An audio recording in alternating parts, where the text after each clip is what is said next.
Hello, my name is Tom and welcome to my channel that's dedicated to helping you live more joyful and more authentic lives. So today I'd like to share with you 3 key things to know about taking much greater steps towards self-love. So the first thing that it's important to recognise is that when we're in the process of learning to appreciate and love ourselves more, certain things will arise for us. Specifically, whatever is not self-love will arise. Whatever is not self-love will arise. This is so that it can be felt, so that it can be fully felt and let go of. I remember when I first started this process many years ago and I was going through counselling, I wondered whether the counselling was working. I wondered whether anything was happening, because I thought to myself, well, I'm just feeling this frustration, all this kind of doubt and fear. How can I be loving myself more? What is this? But I realise now it was simply those emotions coming to the surface so that they could be seen, so that they could be recognised, in order for me to feel them right through and let go of them. So that's something that's important to recognise, is that when we're in the process of learning to love ourselves more, it's a bit like we're a kind of cup on the beach that's got sand and sediment in it, and when we're pouring the self-love, the pure water in, the sandy sediment bits, the bits that aren't of love, are going to rise up. So we're kind of like a cup on the beach. And we may need to repeat this process. This is just an ongoing process of being human. So it's okay if you're feeling a bit wobbly. That's completely natural during this process of just opening up more, feeling more. Therefore, the second point is that self-love is letting go. Self-love is letting go. It's recognising what does not serve us, the judgment, the criticism, and choosing to put it down. We don't need to fix it. We don't need to change it, because then that's creating a kind of fix-it mentality. We can, however, choose to simply put it down through using processes like meditation, like reflection. We can choose to create the energy we most want to create now.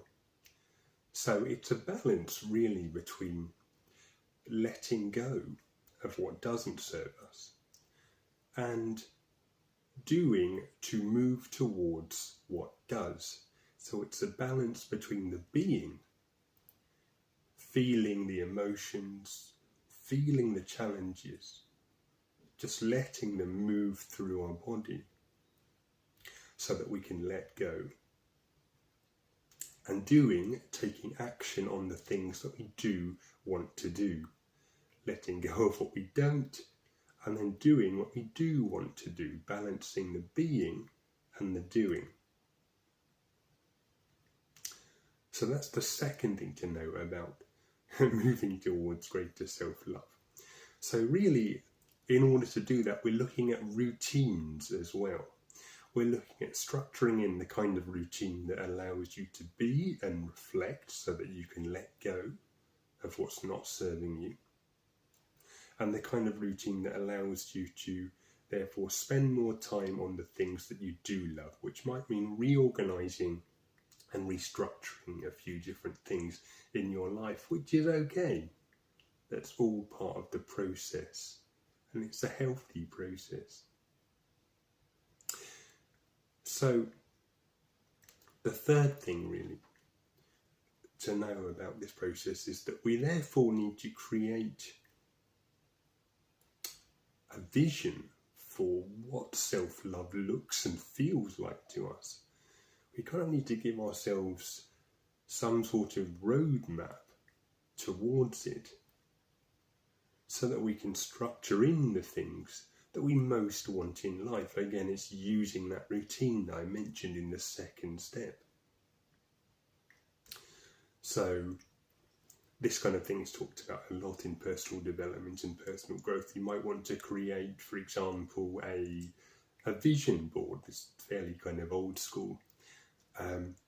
Cutting out different things that represent something important to you, that you're really excited or inspired by, using quotes that really moved you, that connect with you in some way. So using things like that, or it could be media files, creating some sort of perception, some sort of thing that you can use in physical reality to gear you towards what you most want to be doing. This will also help to cultivate the feelings that we most want to feel now. We can look at our vision board, we can listen to inspiring things, we can read our quotes and begin to feel the emotions that we most want to feel now. Being in those lighter and more loving emotions will attract what we most want towards us, because we're choosing to have that energy now. Like attracts like energetically.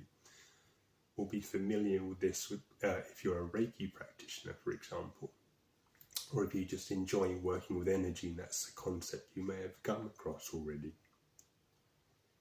So choosing to create a vision for self-love allows us not only to get clearer on how to work towards it, on what we want, it also enables us to cultivate more of that energy that we most want to feel right now, by allowing a chance to reflect on it, to engage with it. So just to recap, 3 key things to know about the self-love process are that when we're learning to self-love, whatever is not a reflection of that, any doubts, anxieties, tension we have, or perhaps any aspects of our life, like for example certain elements of our work or certain relationships, will begin to really come up into the fray, will begin to feel really obvious to us, those points of tension in our lives. The reason that they're coming up is so that we can notice them and let them go, so that something that serves us more can come along.